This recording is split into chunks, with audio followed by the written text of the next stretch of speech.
لبيك لا شريك لك لبيك إن الحمد والنعمة لك والملك لا شريك.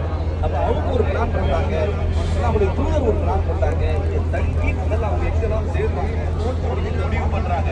அன்னைக்கு விடியறதுக்குள்ள ரசூலுல்லாஹ்வுடைய தலை நம்ம கையில இருக்கணும். அபூஜஹல் சொல்றான், அபூ லஹப் சொல்றான், விடியறதுக்குள்ள.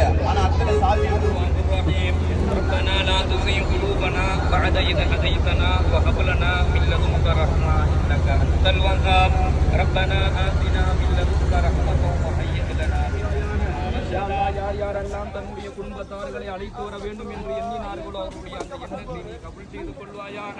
யா அல்லாஹ் ரப்பே ரஹ்மானே, இந்த அரஃபாவுடைய மைதானத்திலே பெருமானார் ஸல்லல்லாஹு அலைஹி வஸல்லம் அன்னவர்கள் இந்த தீனை எப்படி முழுமையாக எங்களிடத்தில் சேர்த்தார்களோ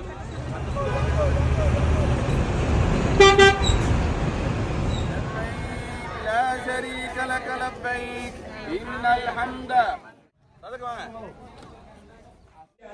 மறுமை நாளில் இதே போன்றுதான் என்ன செய்வோம், அல்லாஹ்வுக்கு முன்னால் நாம் இருப்போம். அப்போ அல்லாஹ்வினுடைய அந்த 2